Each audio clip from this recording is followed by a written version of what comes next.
আকাশটা কেমন যেন থমথমে, যেন প্রকৃতির উপর এক রাস অভিমান। নদী পাড়ে ছড়ানো ছিটানো বসতি, রাস্তায় উৎসুক জনতা। এই দৃশ্যপট তৈরি হয়েছে ব্রহ্মপুত্রের ভাঙনকে কেন্দ্র করে। থেমে থেমে ভেঙে পড়ছে মাটি, বড় হচ্ছে নদী, আর হতাশা অনিশ্চয়তায় ছুটো হয়ে আসছে নদী পাড়ের মানুষের জীবন। এমনই প্রতিটা দিন থমথমেভাবে কাটে এই কলকিহারা চরের মানুষের। ভয়ঙ্কর ব্রহ্মপুত্রের ভাঙন ধীরে ধীরে গ্রাস করছে নদী পাড়ের সবকিছু। কোনটা ভাঙে গেছে, সব ঘর বাড়ি নামাইতেছে না। আপনার ঘর কোনটা? আমার বাড়ি ওইখানে ঠিক আছে। প্রিয় বন্ধুরা, আসসালামু আলাইকুম। আশা করি সকলে ভালো আছেন। এই মুহূর্তে আমরা আছি জামালপুর জেলার বকশীগঞ্জ উপজেলার মেরুরচর ইউনিয়নের কলকিহারা চরে। এই বিশাল চরাঞ্চলে দেখা দিয়েছে তীব্র নদী ভাঙন। আজ আমরা আপনাদের দেখাবো কিভাবে আছে নদী ভাঙন কবলিত এই মানুষগুলো। এক সময় এটি ছিল কোনো গৃহিণীর পছন্দের জায়গা, এখানেই হয়েছে মজার মজার রান্না। কিন্তু আজ ভয়ঙ্কর নদী ভাঙনের কবলে সেই প্রিয় জায়গাটি ছেড়ে গৃহিণী আশ্রয় নিয়েছে নিরাপদ জায়গায়, আর তার প্রিয় রান্নাঘরটি এভাবেই অবহেলা অযত্নে পড়ে আছে। হয়তো আর কিছুক্ষণ পর ভয়ঙ্কর নদীগর্ভে বিলীন হয়ে যাবে এই জায়গাটি। এভাবেই চরের মানুষের বছরের পর বছর থেকে সাজানো স্বপ্ন ভেঙে চুরমার হয়ে যাচ্ছে। আর চুরমার হওয়ার একমাত্র কারণ ভয়ঙ্কর ব্রহ্মপুত্রের ভাঙন। এই মানুষগুলো জানে না তারা আগামীকাল কোথায় থাকবে। কাকার বাড়ি কোনটা? এটাই ছিল, সরাই ফেলছেন? কোথায় নিয়ে গেছেন? ওই যে ওইখানে উঠাইতেছেন। আচ্ছা আচ্ছা, যেভাবে ভাঙতেছে এটা তো। এখানে যে ভিটাটি দেখতে পাচ্ছেন, এই ভিটায় একসময় ছিল কারোর সাজানো স্বপ্ন। আজ ভয়ঙ্কর নদীর কারণে সেই সাজানো স্বপ্নটি ভেঙে চুরমার হয়ে গিয়েছে। এখান থেকে ঘর সরিয়ে তারা গেছে নিরাপদ আশ্রয়ে। এই যে গাছপালাগুলো কাটা, আর কিছু গাছ এখনো রয়ে গেছে, এগুলোও হয়তো আগামী দিনগুলোতে তারা সরিয়ে নিবে সুবিধা মতো জায়গায়। কারণ একবার নদী ভেঙে গেলে এই গাছগুলো আর তারা খুঁজে পাবে না। তাই তো শেষ সময়ে এসে তারা প্রস্তুতি নিচ্ছে নিজেদের গুছানোর কাজে।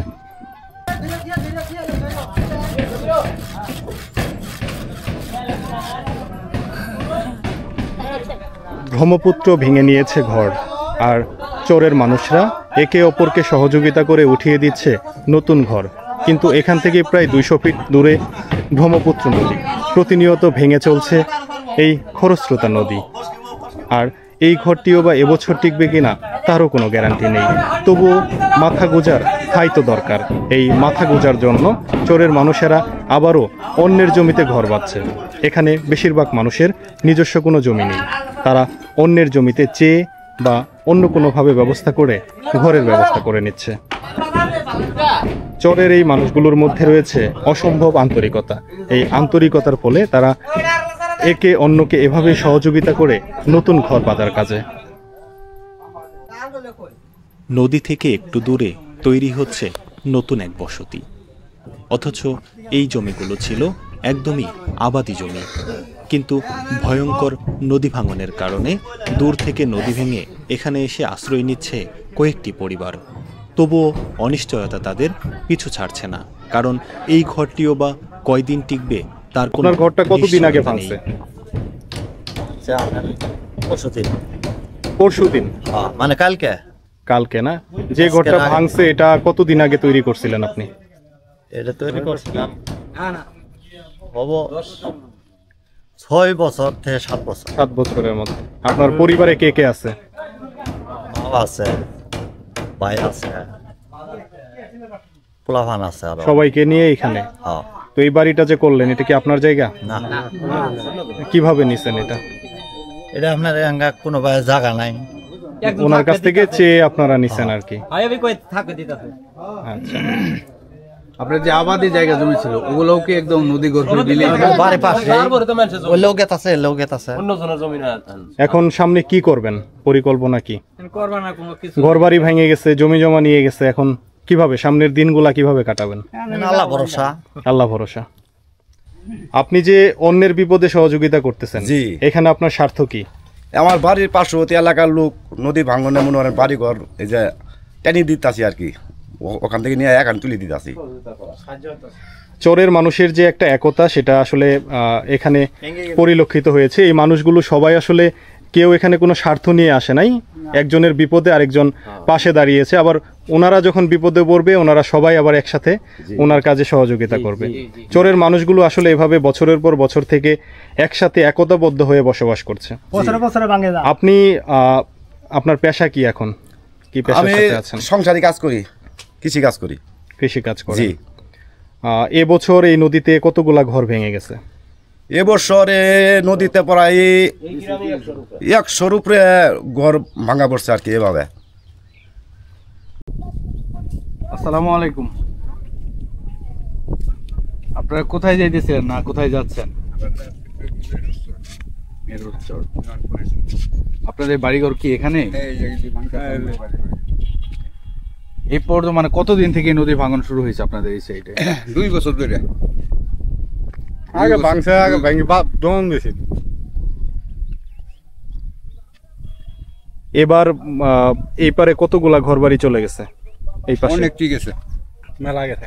অনেক নদী, ও নদীর মাঝখানে আছে, এইগুলি পুরাটা বাড়ি ঘর আছে।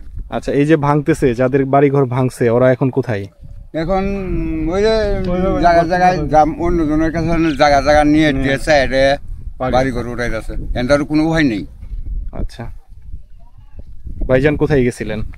আসলাম, কাজ করতে গেছিলেন? কাজ করবো। করবেন কিসের ক্ষেত্রে? মরিচের ক্ষেত্রে। মরিচের ক্ষেত্রে একদম নদীর পারে। ওই আশার দ্বারা করতেছে নদী বাংলাদেশ কৃষক স্বপ্ন দেখছে নদীর পাড়েও নতুন কিছু করার জন্য, কিন্তু তারা আসলে জানে না এই নদী এবছর তাদের থাকবে কিনা, তাদের জমি জমা থাকবে কিনা তারা আসলে জানে না। তবু কৃষক স্বপ্ন দেখে নতুন কিছু করার, ফসল ফলানোর। কি লাগাইছেন এবার? না, মরিচ নাগাম পাট আছে। পাট ছিল, মরিচ লাগাবেন আর কি। এগুলি ধান লাগাইছি, কারি মারা ধান আমরা তো কোনো সময় ধারণা করিনি। কাকা কোথায় গেছিলেন? বাজার থেকে কি কি কিনলেন আজকে? কিনা নাইলে চাল নিয়ে এলাম, চাল কালাই। আচ্ছা আচ্ছা, চাল, ডাউল, তেল। হ্যাঁ, মানে একদম খাওয়ার জন্য, নিজেদের খাওয়ার জন্য? না, এটা হচ্ছে ইয়ের থেকে, সরকার থেকে দিয়েছে। ও আচ্ছা আচ্ছা আচ্ছা। চাউল কত কেজি আছে? 10 কেজি। 10 কেজি না? তো 10 কেজি। বাড়ি কি এই পাশে?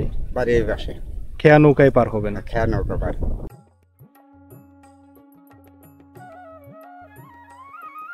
ভাঙনের শব্দে বুকে উঠছে কাঁপন।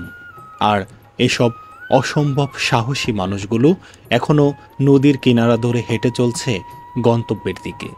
এই মানুষগুলো কেউ যাচ্ছে দূরের বাজারে, কেউ বা বাজার থেকে ফিরছে বাড়ি। সবুজ ধান গাছে বাতাস এসে দুল দিয়ে যাচ্ছে। এই ধান গাছগুলো হয়তো 1 থেকে 1.5 মাস পরে ফসল দিত, কিন্তু নদী ভাঙনের কবলে পড়ে তার থেকেই একটু দূরে নদী এসে উকি দিচ্ছে। এই ধান গাছগুলো হয়তো কিছুক্ষণ পর বিলীন হয়ে যাবে নদীর অতল গহ্বরে।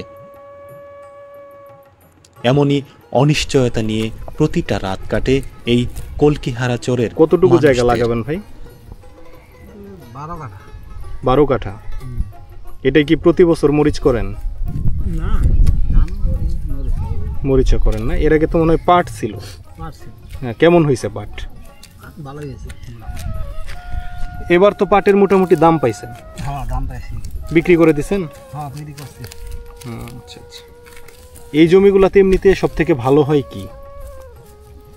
ভালো হয়ে গেলে মনে হয় করলে সবই ভালো হয়। না, তারপরও থাকে না যে এই ফসলটা এখানে খুব বেশি হয়? বেশি যে আমরা ধান, ভুট্টা, ধান, ভুট্টা না, মানে চরের পলিমাটিগুলাতে যা হয় আর কি। এদিকে কি আপনারা বাদাম করেন চরে? বাদাম গত বছর লাগাইছি, বছর আর কেউ নাই। এবার লাগাই নাই না?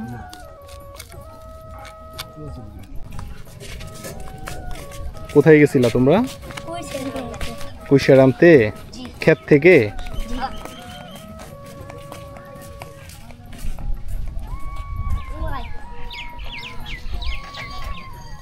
ভাই কই থেকে আসলেন? আচ্ছা, এই যে নদীর পার দিয়ে গাড়ি নিয়ে আসতেছেন, ভয় লাগে না? বই লাগে তো, ভাঙ্গিয়ে গাড়া পড়ে গেছিল গে। ভ্যান গাড়ি পড়ে গেছিল? পড়ে গেছিল গে। আচ্ছা, পরে গাড়ি পাইছে? হ্যাঁ, গাড়ি পাইছে। আচ্ছা, ড্রাইভারের ক্ষতি হয় নাই তো? না, ড্রাইভারের কোনো ক্ষতি হয় না। আচ্ছা, গাড়ির তো ক্ষতি হয়েছে। এইভাবে আসতেছেন, এটা তো খুব বিপজ্জনক। বিপজ্জনক। নদীটা কয়দিন থেকে ভাঙতেছে? ভাঙতা তো প্রায় মাসখান ধরি। মাসখানিক থেকে? এর আগে ভাঙে নাই, কিন্তু এই মাসখান তো অনেক বেশি ভাঙতেছে। এবার কতগুলা ঘর বাড়ি এদিকে গেছে? মেলা, মনে হয় প্রায় 2-250 উপরে ঘর বাড়ি ভাঙে গেছে। আর যেভাবে ভাঙতেছে, এটা তো এইদিকে বেশি থাকবে কিনা এটা বলা যাইতেছে না। যেভাবে ভাঙতেছে থাকবো না, থাকবে না। না মনে হয় এই বাড়িটা মেলা ফা আছে, ওর মেয়েরা বাড়ি আছে সব ভেঙে গেছে। নদী এলাকায় মানুষ খুব বিপদ আছে। প্রিয় বন্ধুরা, এবার আপনাদের নিয়ে যাব চরের একটি বাড়িতে। এই বাড়িটি একদম নদীর খুব কাছে।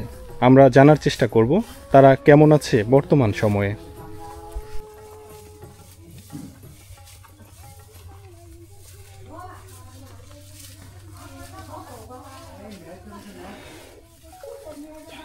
অল্প কিনে, এটা বাকিটা আল্লাহ ভালো জানে কতদিন থাকবে।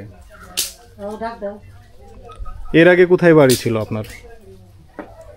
এখানে কি ভাঙার পরে আসছেন? 1 বছর লাইছি। আবার তো ভাঙতেছে। আপনার বাড়ি থেকে একদম 20 ফিট দূরে এই নদী। দেখলেন যে গতিতে ভাঙতেছে, এই গতিতে ভাঙলে থাকার কথা না। না। এরপরে কোথায় যাবেন? মালিকে জানে, কয় আমরা জায়গা জমি সব নদী। জায়গা জমি সব নদীতে। এ পর্যন্ত কয়বার ভাঙছেন আপনার ঘর? 5 ভাঙা দিছেন। পরিবারে কয়জন আছে? পরিবার আছে আমার 2টা ছেলে, একটা মেয়ে, 3টা পোলাপান। ব্রহ্মপুত্র পাড়ের বসতি, আর ব্রহ্মপুত্রের একদম পাড়ে স্বপ্ন দেখে ঘর বেঁধেছিল কয়েকজন মানুষ। আর নদী ভাঙনের কবলে পড়ে 1 বছরের মাথায় তাদের স্বপ্ন ভঙ্গের পথে।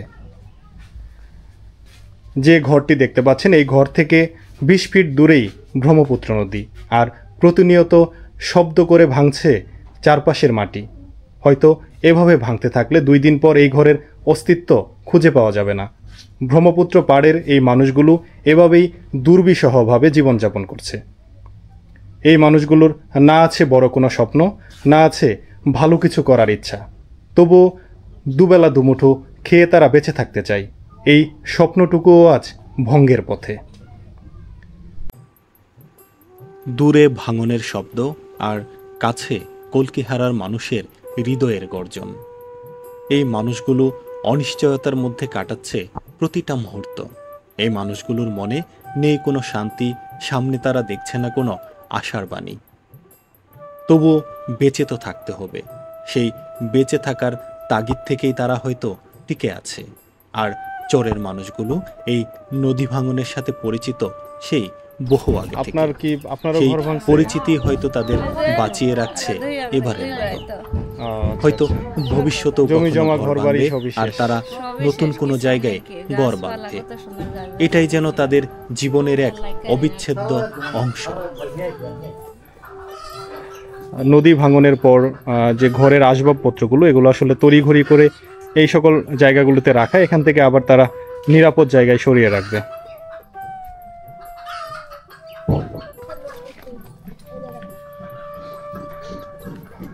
আমরা এক বাড়ি থেকে অন্য বাড়িতে যাচ্ছি। সেই বাড়িটিও নদী ভাঙনের কবলে পড়েছে। আমরা দেখার চেষ্টা করব তারা বা তাদের পরিবার নিয়ে এখন কি অবস্থায় আছে। কেমন আছেন ভাই? আপনার বাসা কি এখানে? না ভাই, আমার বাসা অনেক একটু ফাঁকা আছে। ফাঁকে আছে। এইখানে কি কাজে আসছিলেন? এই যে একটু নদী দেখতে আসছিলেন না? এবার তো ভয়ঙ্কর ভাঙন। হ্যাঁ, ভয়ঙ্কর ভাঙন। ঠিক আছে। বিস্তীর্ণ ফসলের মাঠ। এ পাশে আমার পেছনে ছিল হচ্ছে বেগুনের টাল, আর সামনে ধান গাছ। ধান গাছগুলো বেশ বড় হয়েছে, হয়তো 1 থেকে 1.5 মাসের মধ্যে ফলন আসার কথা। কিন্তু ভয়ঙ্কর নদী ঠিক ধান ক্ষেতের পাশেই। এই ক্ষেতগুলো কখন নদী গর্ভে বিলীন হয়ে যাবে এই মানুষগুলো জানে না। এই মানুষগুলো জানে না আগামীকাল সকালে তারা কোথায় থাকবে। তাদের তিল তিল করে জমানো বসত বিটা ঘরবাড়ি আদৌ টিকবে কিনা, এমন এক ভয়ঙ্কর অনিশ্চয়তার মধ্যে এ অঞ্চলের মানুষ বসবাস করছে বর্তমান সময়ে।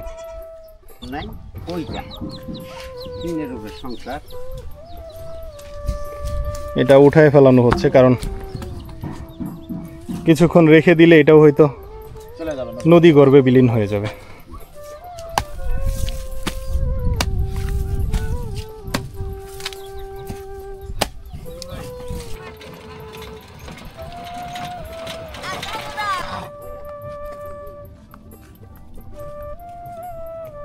প্রিয় বন্ধুরা, আজকের মতো বিদায় নিচ্ছি কলকিহারা চর থেকে।